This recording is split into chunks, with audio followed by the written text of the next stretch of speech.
Hello everyone, welcome back to my channel. आज के video में हम डिस्कस करेंगे टॉपिक एंटीबायोटिक स्टूवर्डशिप।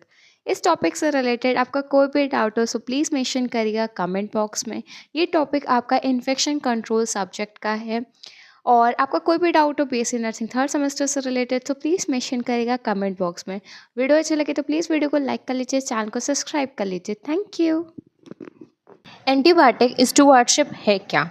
स्टूवर्डशिप का मतलब होता है careful, responsible supervision of something in order to take care of it. तो स्टूवर्डशिप का मतलब होता है किसी का ध्यान रखना, किसी की जिम्मेदारी उठाना। अब ये आपका हेल्थ केयर फैसिलिटी में बहुत ही इंपॉर्टेंट है। क्यों? क्योंकि इसी के थ्रू से आप एंटी माइक्रोबियल्स, आप कह सकते हैं एंटीबायोटिक्स का आप मैनेज करते हैं। इसी को हम लोग कहते हैं एंटी माइक्रोबियल स्टूवर्डशिप। तो स्टूवर्डशिप सिंपल सा मीनिंग है केयरफुल, रिस्पॉन्सिबल। किसके लिए हो? आप अपने हेल्थ केयर फैसिलिटीज़ के लिए हो। किसकी आप केयर करोगे? एंटी माइक्रोबियल्स की करोगे। वही आपका आता है एंटी माइक्रोबियल स्टूवर्डशिप या फिर एंटीबायोटिक स्टूवर्डशिप। अब इस डेफिनेशन की अगर मैं बात करूँ एंटी माइक्रोबियल स्टूवर्डशिप की क्या है, तो anti microbial stewardship is a coordinated program to facilitate suitable use of anti microbials, जो कि आपके होते हैं एंटीबायोटिक्स, इम्प्रूव करते हैं patient result, reduce microbial resistance, minimize the spread of infection from multi drug resistant organism. अब ये anti microbial स्टूवर्डशिप आपको ये बताती है आपको कैसे कोऑर्डिनेटेड वर्क करना है, कैसे मैनेजमेंट करना है, कैसे पेशेंट का जो रिजल्ट है, जो उसकी आउटकम है, जो उसका इवैल्यूएशन है, उसको इम्प्रूव करना है। फॉर एग्जांपल इवैल्यूएशन आज अगर अच्छा नहीं है तो उसको कैसे इम्प्रूव करके उसको अच्छा करना है, कैसे उसके केयर में इम्प्रूवमेंट लाना है, आपको ये चीज़ को रिड्यूस करनी है। वो आपके माइक्रोबियल रेजिस्टेंस इसलिए आपको मतलब कि रिड्यूस करना है। अगर आपकी बॉडी रेजिस्टेंट हो जाएगी तो फिर आपकी बॉडी उसके लिए अफेक्शन नहीं शो करेगी, मतलब उसका ऊपर कोई भी अफेक्ट नहीं होगा। इसीलिए आप कोई भी एंटीबायोटिक ले रहे हो तो वो स्पेसिफिक होती है, प्रिस्क्रिप्शन के द्वारा आपको दी जाती है। अगर आप ऐसी कोई भी ड्रग हर रोज़ लेंगे तो शायद आपकी बॉडी उस ड्रग के लिए रेजिस्टेंट हो जाए, फिर उस ड्रग का आपकी बॉडी पे कोई असर नहीं होगा। तो इसलिए आपको इस चीज़ का ध्यान रखना होता है। अब हम बात करते हैं एंटी माइक्रोबियल स्टूवर्डशिप प्रोजेक्ट के बारे में। तो ये प्रोजेक्ट आपको सब कुछ एज अ प्रोग्राम वे में करता है। जैसे कि सबसे पहले एजुकेशन प्रोवाइड करेगा, आपको अवेयर करेगा, आपको गुड इन्फॉर्मेशन प्रोवाइड करेगा इन सब के बारे में जो आपके लिए इंपॉर्टेंट है एंटी माइक्रोबियल स्टूवर्डशिप में। आपको प्रैक्टिस, रिसर्च, पॉलिसी, वो सारी चीज़ आपको बताएंगी जो आपके लिए इंपॉर्टेंट है एंटी माइक्रोबियल स्टूवर्डशिप के रिलेटेड।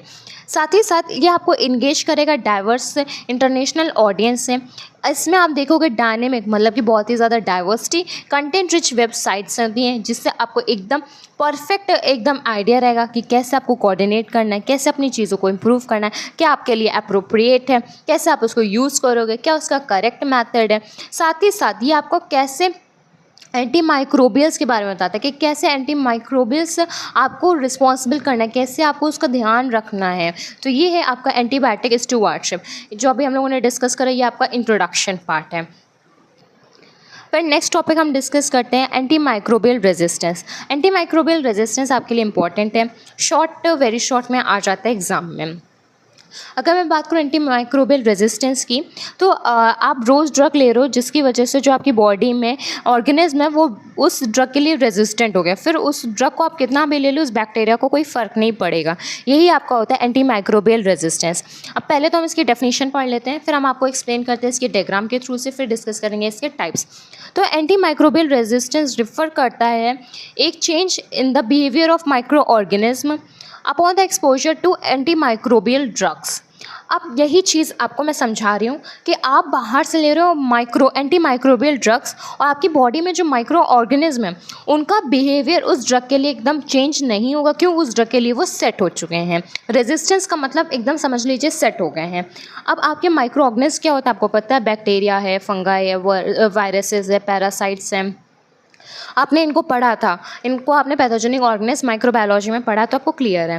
फिर हम बात करते हैं एंटी माइक्रोबियल ड्रग्स। ये अगेंस्ट हुआ करती है माइक्रो ऑर्गेनिज्म के, जैसे कि एंटीबायोटिक्स बैक्टीरिया के अगेंस्ट में, एंटी फंगस फंगाई के अगेंस्ट में। ऐसे ही आप आगे देख रहे हैं कि बहुत सारे आपके मेंशन है, एंटी एलमेंथिक्स मेंशन है, मलेरिया के लिए एंटी मेंशन है, एंटीवायरस मेंशन है वायरसेस के लिए। तो ये आपको मैंने बता दी एकदम सिंपल वे में कि एंटी माइक्रोबियल रेजिस्टेंस का वही सिंपल सा मीनिंग है कि आपकी बॉडी में जो माइक्रो ऑर्गेनिज्म है, जो आपके बॉडी में bacteria, fungi, virus, parasites present हैं, ये अपने आप को नहीं चेंज करेंगे, अपने बिहेवियर को नहीं चेंज करेंगे उस ड्रग से जो आपने बाहर से दी। और वो आपकी ड्रग कैसी होती है? वो एंटी माइक्रोबियल ड्रग होती है। अब हम बात करते हैं डायग्राम की, जिससे आपको हम समझाने की कोशिश करते हैं। आप एक सर्कल के अंदर देख रहे हो, एक बेसलेस मतलब कि आपका रॉड बना है जिसमें आपका इस तरीके से सर्कल है, एक में सर्कल नहीं है। जो सर्कल नहीं है उसको हम लोग नॉन रेजिस्टेंट बैक्टीरिया कहेंगे, एक है ड्रग रेजिस्टेंट बैक्टीरिया। अब आपको ये सबसे पहले पता चल गया, एक सर्कल के अंदर आपके दो बैक्टीरिया, एक आपका नॉन रेजिस्टेंट बैक्टीरिया, एक आपका ड्रग रेजिस्टेंट बैक्टीरिया। इसका मतलब क्या है? इसका मतलब ये है जो नॉन रेजिस्टेंट बैक्टीरिया है अगर ड्रग के कांटेक्ट में आएगा तो ये किल हो जाएगा, और ड्रग रेजिस्टेंट बैक्टीरिया जब ड्रग के कांटेक्ट में आएगा तो उसके ऊपर कोई अफेक्ट ही नहीं होगा। ये पहले भी सही मतलब अपनी बॉडी में जो काम कर रहा था वही करेगा आपकी बॉडी में, और अभी भी वही काम करेगा। इसके ऊपर कोई चेंजेस नहीं आएंगे एंटी माइक्रोबियल की वजह से, क्या कोई भी चेंजेस नहीं आएंगे उस ड्रग की वजह से। तो आप इस फिगर में देख रहे हो कि इसमें आपके ड्रग रेजिस्टेंट भी बैक्टीरिया और नॉन ड्रग रेजिस्टेंट बैक्टीरिया, फिर आपने बाहर से क्या दी? ड्रग दी। जबकि नॉन रेजिस्टेंट बैक्टीरिया है वो मर गए, मतलब किल हो गए एंटीबायोटिक्स से, और जो आपके नॉन रेजिस्टेंट बैक्टीरिया थे वो तो आप देख रहे हो कम हो गए। यहाँ पे जो सर्कल बना था वो आपको एक भी दिख रहा है नहीं। अब आपको कौन से वाले मिलेंगे? Drug resistant bacteria. क्यों? क्योंकि वो उस एंटीबायोटिक के अफेक्ट को अपने ऊपर कुछ होने ही नहीं दिया।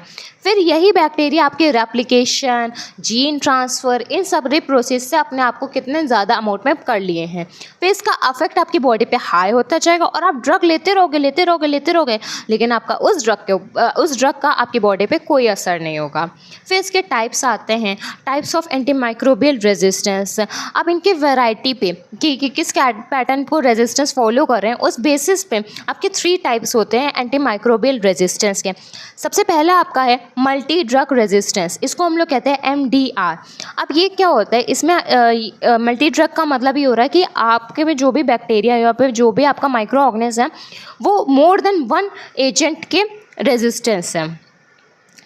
अब आप इसमें ऑलमोस्ट तो नहीं कहोगे, लेकिन आपके more than 1 antimicrobial resistance agent के वो रेजिस्टेंस है। MDR मतलब जो रिलीज़ करता है या फिर रिलीज़ करता है रिजल्ट पे जो इन विट्रो एंटीमाइक्रोबियल्स होते हैं उन पे आपको बेसिकली यही बताया जाता है कि जो रेजिस्टेंट है मल्टीपल एंटीमाइक्रोबियल एजेंट या एंटीबायोटिक्स के, वो आपका आता है मल्टी ड्रग रेजिस्टेंस में। सिंपल सी बात बता रही हूँ, आपके 3 टाइप्स के होते हैं। पहला आपका है मल्टी ड्रग रेजिस्टेंस, फिर आपका आता है एक्सटेंसिवली ड्रग रेजिस्टेंस, फिर आपका आता है पैन ड्रग रेजिस्टेंस। आप कह भी सकते हैं MX प्लेयर, जिससे आपको क्लियर हो जाए। M that is multi drug, X extensively, P से पैन ड्रग। तो ये ड्रग रेजिस्टेंस में क्या होता है? जो आपका पहला है मल्टी ड्रग रेजिस्टेंस, ये मोर देन 1 ड्रग के रेजिस्टेंस होगा। मल्टीपल में आपको पता है कि बहुत सारे ड्रग के साथ रेजिस्टेंस होगा। PDR में मतलब कि पैन ड्रग रेजिस्टेंस में वो सारे ड्रग के रेजिस्टेंस होगा। बस यही है टाइप्स ऑफ एंटीमाइक्रोबियल रेजिस्टेंस में। जो सेकंड है एक्सटेंसिवली ड्रग रेजिस्टेंस, इसमें आपका सिंपली मेंशन है कि इसके भी एक्सट्रीम ड्रग्स होते हैं। इसमें आपका बहुत ज़्यादा चेंजेस करते हैं, माइक्रो ऑर्गेनिज्म अपने एंटी माइक्रोबियल पे कोई अफेक्ट ना आने पाए, उनके बॉडी रेजिस्टेंट रहे और कोई अफेक्शन ना शो करे। उस टाइम पे यही कहते हैं कि मल्टीपल ड्रग्स के ये रेजिस्टेंट अपने आप को कर लेते हैं। पैन ड्रग में ये अपने सारे एंटी माइक्रोबियल ड्रग को रेजिस्टेंट कर देते हैं। एंटी माइक्रोबियल रेजिस्टेंस अब आपको समझ में आ गया होगा, एकदम सिंपल टॉपिक है। कभी भी एग्जाम में आए तो सबसे पहले आप डेफिनेशन को मेंशन करेंगे, डेफिनेशन के बाद में आप डायग्राम बनाएंगे, फिर उनके टाइप्स को लिखेंगे और टाइप्स को भी एक्सप्लेन करेंगे आप। अब हम डिस्कस करते हैं इंपॉर्टेंस ऑफ एंटीबायोटिक स्टूवर्डशिप। अब आपको पता चल गया एंटीबायोटिक स्टूवर्डशिप क्या होती है, एंटी माइक्रोबियल रेजिस्टेंस क्या होता है। अब इसको हम लोग इंपॉर्टेंस की बात करते हैं। तो कुछ पॉइंट्स हैं। वैसे तो अगर मैं बुक की बात करूँ तो बुक में आपके पॉइंट्स नहीं दे रखे, डायरेक्ट इस तरीके से आपको पैराग्राफ में दे रखा है, तो ये पैराग्राफ से मे बी आपको प्रॉब्लम हो, इसके लिए आप इसके पॉइंट्स प्रिपेयर कर लीजिए जो आपके लिए बहुत इंपॉर्टेंट है। अगर मैं बात करूँ पॉइंट्स की, तो आपके सामने जो ये पेंसिल्स है वो सारे पॉइंट्स हैं, और ये मैंने गूगल का यूज़ करा है, नेट का। ये सारे पॉइंट्स आपको ईजिली उस पर मिल जाएंगे। अगर आपको राइटिंग ना अच्छी लग रही है या फिर और पॉइंट्स ऐड ऑन करना है तो आप उससे ले सकते हैं। वैसे मैं बता दूँ इंपॉर्टेंस में आपके ये सारे पॉइंट्स इंपॉर्टेंट है। तो सबसे पहला पॉइंट आपका प्रिवेंट एंटीबायोटिक रेजिस्टेंस। तो एंटीबायोटिक रेजिस्टेंस को हमें प्रिवेंट करना चाहिए। क्यों? क्योंकि एंटीबायोटिक तो हम मतलब बहुत ही कॉमन से बताऊं तो ज़्यादा इंडिया में यूज़ नहीं होती हैं। बस पर्सन क्या करता है, एक एंटीबायोटिक जान जाता है ना तो उसी के पीछे पड़ा रहता है, खाता रहेगा खाता रहेगा खाता रहेगा। कोई भी बीमारी लगती है उनको बस लगता है यही एंटीबायोटिक हमको सही कर सकती है। उसकी वजह से वो रेजिस्टेंट क्रिएट कर देते हैं, फिर उनको कोई और एंटीबायोटिक सूट करने में बहुत टाइम लगता है, क्योंकि एलर्जी है, रिएक्शन है, ये सारी चीज़ें भी अकर होती हैं। इसीलिए आप कोशिश करें कि आप प्रिस्क्रिप्शन की दवा लें जिससे आप एंटीबायोटिक रेजिस्टेंस को प्रिवेंट कर सकें। अगर आप इस चीज़ को नहीं प्रिवेंट करेंगे तो शायद बॉडी में डिजीज़ को आप नहीं प्रिवेंट कर पाएंगे, फिर आपको कंट्रोल प्रिवेंशन चीज़ नहीं आएगी। सेकेंड पॉइंट है इंश्योर इफेक्टिव ट्रीटमेंट। अब इफेक्टिव ट्रीटमेंट के लिए हर वक्त एंटीबायोटिक की ज़रूरत नहीं होती है, तो इस चीज़ का आपको इंश्योर करना है, इस चीज़ को आपको ज़रूर चेक करना है, ज़रूर देखना है, ऑब्जर्व करना है कि इफेक्टिव ट्रीटमेंट के लिए क्या इंपॉर्टेंट है बॉडी पे। फिर आपको रिड्यूस करना है साइड इफेक्ट। आप साइड इफेक्ट को रिड्यूस करने के लिए पहले आप चेक करेंगे, आफ्टर दैट ही यूज़ करेंगे। फोर्थ पॉइंट है कंट्रोल करेंगे हेल्थ केयर कॉस्ट को।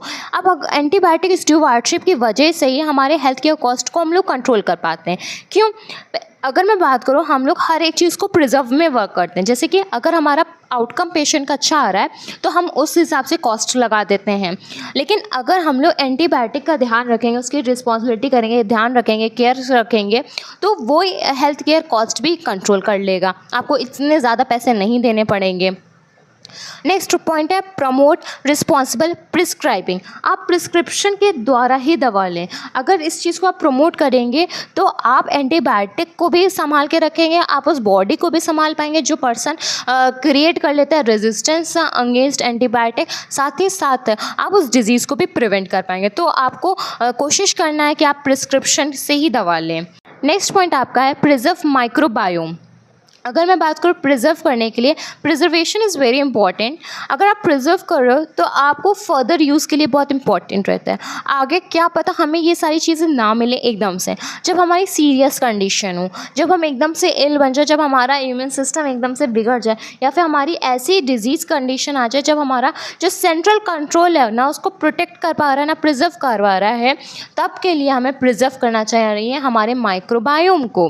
Improve patient outcome. अब इम्प्रूव पेशेंट आउटकम कैसे हो रहा है? अब हम लोग क्या डिस्कस करें, इंपॉर्टेंस डिस्कस करें एंटीबायोटिक स्टूवर्डशिप के। अगर आप एंटीबायोटिक स्टूवर्डशिप को फॉलो कर रहे हो, उसकी डेफिनेशन, उसके रेजिस्टेंस को देख रहे हो, तब आप उसके इम्प्रूव करने से, आप उसको अगर इम्प्रूव करोगे तो पेशेंट का आउटकम भी आप इनडायरेक्टली इम्प्रूव कर रहे हो। फिर लास्ट पॉइंट आता है सपोर्ट पब्लिक हेल्थ। अब इसकी वजह से आप पब्लिक हेल्थ में कितना सपोर्ट कर रहे हैं। अगर बॉडी में रेजिस्टेंस डेवलप हो जाए तो शायद पब्लिक वो ब्रॉड स्पेक्ट्रम से उस दवा से नहीं डील कर पाएगा। अब मेडिसिन भी ना ब्रॉड स्पेक्ट्रम होते हैं, नैरो होते हैं। अब पेशेंट जब ब्रॉड स्पेक्ट्रम की दवा ले ही रहा है तो नैरो स्पेक्ट्रम की तो उसको वैसे भी असर नहीं करनी है। तो ब्रॉड स्पेक्ट्रम की दवा को जब हम लोग एंटीबायोटिक स्टूवर्डशिप करेंगे तो वो रेजिस्टेंस नहीं होगी, जिसकी वजह से हम लोग पब्लिक हेल्थ को सपोर्ट और इम्प्रूव करेंगे। तो इम्पोर्टेंस एंटीबायोटिक स्टूवर्डशिप के आपके ये सारे पॉइंट्स हैं। टोटल 8 पॉइंट्स हैं और आप इनको इसमें ऐड ऑन कर लीजिएगा, क्योंकि आपकी बुक में एकदम पैराग्राफ में मेंशन है और इसमें फॉर एग्जांपल करके भी दे रखा है। अगर आपको ये कन्वीनियंट लगे पैराग्राफ तो आप ये कर सकते हैं, नहीं तो मेरे अकॉर्डिंग आपके लिए पॉइंट बहुत सही है, क्योंकि पॉइंट आपको एग्ज़ाम में स्कोर अच्छा कराती है। बाकी इंपॉर्टेंस एंटीबायोटिक स्टूवर्डशिप की आपकी जो थ्योरी पोर्शन जो आपके बुक में मेंशन है, आप इसको भी देख लीजिएगा। PDF अपलोडेड है, आप उसको देख लीजिएगा, अपने डाउट्स को क्लियर कर लीजिएगा। अब हम नेक्स्ट टॉपिक डिस्कस करते हैं prevention of MRSA, that is methicillin resistant staphylococcus aureus. अब MRSA का फुल फॉर्म है methicillin resistant staphylococcus aureus. Staphylococcus aureus आपका कौन सा है? ग्राम पॉजिटिव बैक्टीरिया, कौन सा? कोकाई। तो आपको पता होना चाहिए। और इसका स्ट्रक्चर कैसा होता है? ग्रेप लाइक स्ट्रक्चर होता है। अब आप सोच रहे होंगे कि स्टेफाइलोकोकस ऑरियस इतना डिटेल में हमने कब पढ़ा? तो स्टेफाइलोकोकस ऑरियस आपने डिटेल में पैथोजेनिक ऑर्गेनिज्म में पढ़ा है। फिर हम बात करते हैं कि इसका प्रिवेंशन कैसे करते हैं। तो अगर मैं बात करूँ, आपके बुक में तो बहुत छोटा सा दे रखा है, अगर आप इतना लिखोगे तो आपको मार्क्स उतने नहीं मिलेंगे, क्यों, ये अगर एग्जाम में आता है तो 5 मार्क्स में आता है। तो सबसे पहले आप स्टेफाइलोकोकस ऑरियस के बारे में लिखेंगे। अब इसमें क्या क्या लिखेंगे आप, तो सबसे पहले आप बताएंगे जो स्टेफाइलोकोकस ऑरियस है ये आपका ग्राम पॉजिटिव बैक्टीरिया है, इसमें थिक पेप्टाइडोग्लाइकन की लेयर है, ये ग्रेप लाइक क्लस्टर करता है, नॉन मोटाइल है, इसकी पैथोजेनिसिटी लिखेंगे, इसकी वेरुलेंस लिखेंगे जैसे कि साइटोलिटिक है, एक्सफोलिएटिव है, इंटेरोटॉक्सिन है। फिर आप लिखेंगे माइक्रो कैप्सूल है, प्रोटीन ए है और प्रोथ्रोम्बिन टाइम से एक्टिवेट करता है, वो सारे पॉइंट्स को आप मेंशन करेंगे। उसके बाद में आप लिखेंगे इसके टाइप्स। अब मैं बात करती हूँ टाइप्स के, तो ये 2 टाइप्स के होते हैं। एक है HAMRSA, मतलब कि hospital associated methicillin resistant staphylococcus aureus. Staphylococcus aureus resistant है मेथिसिलिन ड्रग से, और ये आपको कहाँ आएगा, हॉस्पिटल एसोसिएटेड। HA है तो हॉस्पिटल एसोसिएटेड, अगर आपको CA मिल रहा है दैट इज कम्युनिटी एसोसिएटेड है। हॉस्पिटल एसोसिएटेड का आप पहले तो डेफिनेशन लिखेंगे। हॉस्पिटल एसोसिएटेड मतलब कि ये आपको कहाँ मिलेगा, हॉस्पिटल में मिलेगा, मेडिकल फैसिलिटीज़ में मिलेगा जैसे कि नर्सिंग होम्स, हॉस्पिटल्स। ये आपका डायरेक्ट कॉन्टेक्ट में होने की वजह से आपको ये इन्फेक्शन हो जाता है स्टेफाइलोकोकस ऑरियस का।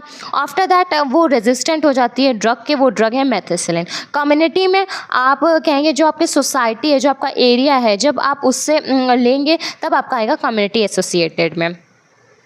सिंपल है। हॉस्पिटल एक्वायर्ड इन्फेक्शन जब आपने पढ़ा था तो नोजोकोमियल इन्फेक्शन पढ़ा था, तब उसमें आपको क्लियर हो गया होगा। ऐसे हम लोगों ने निमोनिया के टाइप्स पढ़े थे AHN में, यूनिट 4 रेस्पिरेटरी सिस्टम, उसमें भी था निमोनिया के टाइप्स। तो निमोनिया के 2 टाइप्स आते हैं, एक होता है एनाटॉमिकल, एक होता है इटियोलॉजिकल। एनाटॉमिकल में ब्रोंकोलोबर था, और आपका जो इटियोलॉजिकल था उसमें हॉस्पिटल एक्वायर्ड, कम्युनिटी एक्वायर्ड, और एक था आपका ऑपर्चुनिस्टिक, एक आपका था एस्पिरेशन। तो हॉस्पिटल तब था जब आप हॉस्पिटल से ले रहे थे, और कम्युनिटी तब था जब अदर देन आप हॉस्पिटल से ले रहे थे।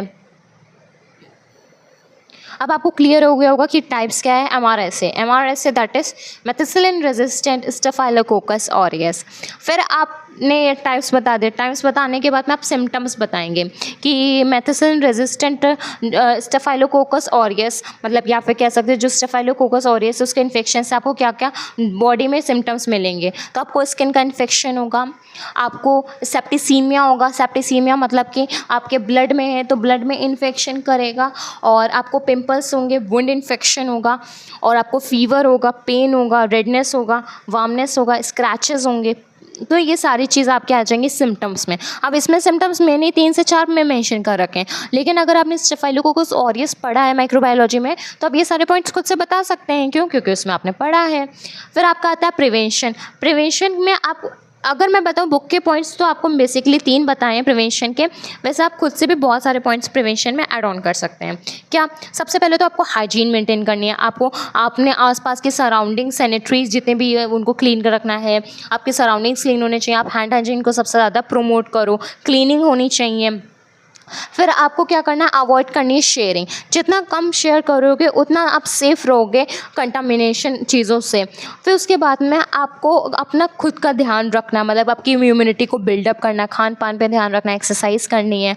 और अगर आपको वुंड हुआ तो उससे भी इन्फेक्शन होने के वजह से ये आपका बैक्टीरिया आ जाता है। तो अगर आपको वुंड है तो आपको उसको क्लीन रखना है, उसको कवर करके रखना है जब तक कि वो हील नहीं हो जाता है, क्योंकि हील नहीं होता तो उसमें ज़्यादातर चांसेस होते हैं इन्फेक्शन होने के। आपको इस चीज़ का ध्यान रखना है। आपको वॉश करते रहना अपने हैंड्स को, अपने क्लोथ्स को, अपनी सराउंडिंग्स में जो भी लिनेंस यूज़ कर रहे हो आपको वाइप करना है। जो भी आप मतलब फॉर एग्जांपल आप कार्डियक टेबल उसको वॉश नहीं कर सकते हो तो उसको क्लीन करना है आपको अल्कोहल का यूज़ करके, डिसइंफेक्टेंट का यूज़ करके। ये आपका इंपॉर्टेंट मेथड्स आते हैं प्रिवेंशन के, जो आप प्रिवेंट करोगे MRSA को। फिर एट लास्ट आप यूज़ करोगे ड्रग्स का। ये भी कौन सी ड्रग्स आती हैं? आपके एंटीबायोटिक ड्रग आते हैं, और वो भी आप प्रिस्क्रिप्शन ड्रग को यूज़ करोगे। तो आपका topic prevention of MRSA complete हो गया। सबसे पहले आप लिखोगे डेफिनेशन कि ये होता क्या है, जो मैंने अभी आपको एक्सप्लेन करा आप उसको लिखोगे। उसके बाद में फिर आप स्टेफाइलोकोकस ऑरियस के बारे में लिखोगे। उसके बारे में लिखने के बाद में आप पैथोजेनिसिटी, वेरुलेंस के बारे में लिखेंगे। फिर आप टाइप्स लिखेंगे, फिर आप सिम्टम्स लिखेंगे, फिर प्रिवेंशन लिखेंगे। तो आपका ये टॉपिक भी कंप्लीट हो गया। अब नेक्स्ट और लास्ट टॉपिक हम डिस्कस करते हैं प्रिवेंशन ऑफ MDRO। MDRO का फुल फॉर्म है multi drug resistant organism in health care setting, ऐसे ऑर्गेनिज्म जो बहुत ज़्यादा ड्रग के से रेजिस्टेंट हैं उनको कैसे आप प्रिवेंट करोगे, वही चीज़ हम डिस्कस करेंगे। तो MDRO क्या है? Multi drug resistant organism. Definition क्या है? Multi drug resistance refers to the bacterial resistance to more than one antibiotic, ऐसे ऑर्गेनिज्म जो रेजिस्टेंट क्रिएट कर चुके अपनी बॉडी में बैक्टीरिया के अगेंस्ट में, वो भी एक एंटीबायोटिक से नहीं, मोर देन वन एंटीबायोटिक से। मल्टी ड्रग का मतलब क्या होता है? एक ड्रग नहीं, मोर देन वन ड्रग। एग्जाम्पल में आपके आ जाते हैं MRSA, that is methicillin oxacillin resistance staphylococcus aureus. MRSA में आपने अभी पढ़ा मेथिसिलिन रेजिस्टेंट स्टेफाइलोकोकस ऑरियस। फिर आपका आएगा VRE, इसमें आपका आता है वेनकोमाइसिन रेजिस्टेंट इंटेरोकोकाई।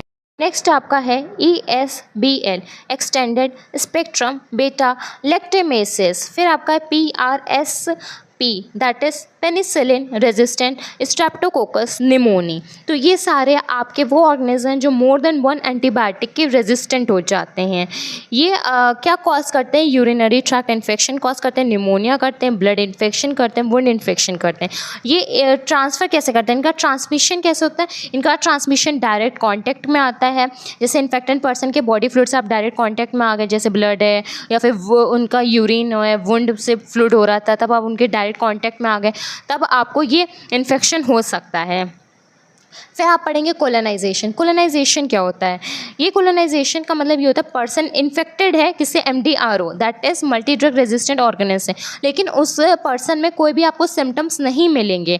इसका मतलब है कि उसकी बॉडी में बैक्टीरिया इंटर हो चुकी है, वो मल्टीप्लिकेशन रेप्लिकेशन कर रही है, बट अभी तक उसने कोई एक्शन नहीं करा जिसकी वजह से आपको कोई सिम्टम्स नहीं शो होंगे। इसको हम लोग कहते हैं कोलोनाइजेशन। कोलोनाइजेशन फर्स्ट स्टेज होती है इन्फेक्शन की, उसके बाद में आपको शो होते हैं सिम्टम्स। फिर इन्फेक्शन क्या होता है? जब पर्सन बीमार हो जाता है उसी बैक्टीरिया से जो इन्फेक्ट करता है MDRO को, फिर आप कह सकते हो कि वो बॉडी में इन्फेक्शन क्रिएट कर चुका है। ये एक सीरियस कंडीशन भी हो जाती है, ऐसी कंडीशन में पेशेंट की डेथ हो जाती है। फिर हम डिस्कस करते हैं रिस्क फैक्टर प्रिवेंशन MDRO में। अगर मैं बात करूँ रिस्क फैक्टर की, तो ये आपके रिस्क फैक्टर्स हैं। सबसे पहला पॉइंट में आपको भी बताया गया कि अगर आप क्लोज कांटेक्ट में आ रहे हो इन्फेक्टेड पर्सन के, तब आपको हो सकता है MDRO। फिर आप शेयर कर रहे हो आइटम्स, इसीलिए हम लोग कहते हैं प्रिवेंशन में अवॉइड करिए शेयरिंग को। आप सीरियस इल पर्सन है या फिर इम्यून सिस्टम आपका वीक है, तब हो गया। आप रिसेंटली स्टे हुए हो हॉस्पिटल में, तब आपको ये इन्फेक्शन हो सकता है। या फिर आप एडमिटेड थे और लॉन्ग टर्म हो गया हेल्थ केयर फैसिलिटीज़ में, तब आपको हो सकता है। या फिर आपका बहुत टाइम से ट्रीटमेंट चल रहा था एंटीबायोटिक्स से। नेक्स्ट पॉइंट में हम लोग हैं कि मेडिकल प्रोसीजर चल रहा था, जैसे कि किडनी डायलिसिस, उसमें आपको इन्फेक्शन हो सकता है बैक्टीरिया का। फिर एक पर्सन जिसको यूरिनरी कैथेटर है उसको हो सकता है। किसी पेशेंट को पास्ट हिस्ट्री मतलब पहले भी उसको MDRO का कोलोनाइजेशन हुआ था, कोलोनाइजेशन हुआ तो इन्फेक्शन तो होगा। अब पर्सन एडल्टली है, एज की वजह से भी होता है। अब पर्सन को इंजेक्टेबल ड्रग्स लग रही है, मतलब कि IV ड्रग्स जा रही हैं, IM जा रही हैं, या फिर उसको इंसुलिन लग रही है सबक्यूटेनियसली, जिसकी वजह से आप कह सकते हो कि डेवलप हो सकता है MDRO that is multi drug resistant organism. तो आपको रिस्क फैक्टर पता चल गया। अब हम बात करते हैं प्रिवेंशन की। तो आपके 6 पॉइंट्स प्रिवेंशन के इंपॉर्टेंट हैं। सबसे पहले हैंड वॉशिंग। हैंड वॉशिंग इसलिए क्योंकि वो इन्फेक्शन की चेन को वहीं पे ब्रेक कर देता है, साथ ही साथ प्रमोट करता है हेल्थ को, प्रिवेंट करता है डिजीज़ को। प्रोटेक्टिंग क्लॉथिंग, आपको अवॉइड करनी शेयरिंग, आपको किसी और के कपड़े नहीं खुद के कपड़े पहने। साथ ही साथ में आपको प्रोटेक्टिव यूज़ करना है, जैसे कि आपको ग्लव्स, गाउन, एप्रन वियर करना है एक कवरिंग शीट की तरह। फिर careful use of antibiotic. Antibiotic आपको प्रिस्क्रिप्शन के अकॉर्डिंग लेनी है, शॉर्ट ड्यूरेशन पे लेनी है, जिससे आपकी बॉडी में रेजिस्टेंट ना डेवलप हो। फिर प्राइवेट रूम्स। प्राइवेट रूम्स इसलिए कि जो MDRO है वो डायरेक्ट कॉन्टेक्ट से होता है। फिर आपकी बॉडी में जितने भी ऑर्गेनिज्म हैं वो सिक्रीट होते रहते हैं आसपास के सराउंडिंग्स में। फिर आपके पास में जितने पर्सनस हो वो भी आपके कॉन्टेक्ट में आके वो बीमारी हो जाएगी, सेम इन्फेक्शन हो जाएगा। इसीलिए रूम शेयर करने से बेटर है कि प्राइवेट रूम दे दीजिए आप। फिर daily cleaning. Cleaning is very important, जो हाइजीन मेंटेन करेगा, इक्विपमेंट्स से, आइटम्स से, रूम सर्फेसेस को क्लीन रखेगा, डिसइंफेक्ट रखेगा, तो उसका इन्फेक्शन ऑलरेडी बहुत रिड्यूस हो जाएगा। मॉनिटरिंग। मॉनिटर इसलिए करेंगे कि MDRO रुक गया है, मतलब स्प्रेडिंग हो रही है कि नहीं हो रही है, उसकी स्टेज कैसे, कोलोनाइजेशन में, इन्फेक्शन में है, पेशेंट को कैसे ट्रीट करना है, उसकी इम्यूनिटी बिल्डअप करनी है, फिर एंटीबायोटिक से ट्रीट करना है, उसको एजुकेशन, ट्रेनिंग, ये सारी चीज़ आपकी आ जाती है मॉनिटरिंग में। तो आपका प्रिवेंशन MDRO में बस टॉपिक इतना ही है, लेकिन ये इंपॉर्टेंट है। 5 मार्क्स में प्रिवेंशन आ जाता है MRSA MDRO में। तो कन्फ्यूजन ये होता है कि MRSA फुल फॉर्म क्या है, तो आपको ये लर्न करना पड़ेगा। MRSA that is methicillin resistant staphylococcus aureus and MDRO का होता है मल्टी ड्रग रेजिस्टेंट ऑर्गेनिज्म। आप इसकी प्रैक्टिस करिएगा क्योंकि कभी कभी एग्जाम में आप भूल जाएंगे कि एग्जाम्पल्स क्या हैं MDRO के हैं, जो कि आपके लिए इंपॉर्टेंट है। बाकी थ्योरी बहुत सिंपल सी है। माइक्रोबायोलॉजी अगर आपने अच्छे से पढ़ी तो आप इसको अच्छे से लिख लेंगे। आपकी यूनिट बहुत छोटी सी थी, आपकी यूनिट कंप्लीट हो गई। जो आपके सिलेबस में मेंशन था वो टॉपिक हम लोगों ने डिस्कस कर लिया है। आपका कोई भी डाउट हो इस टॉपिक से रिलेटेड सो प्लीज़ मेंशन करिएगा कमेंट बॉक्स में। अगर वीडियो अच्छी लगे तो प्लीज़ वीडियो को लाइक कर लीजिए, चैनल को सब्सक्राइब कर लीजिए। Thank you.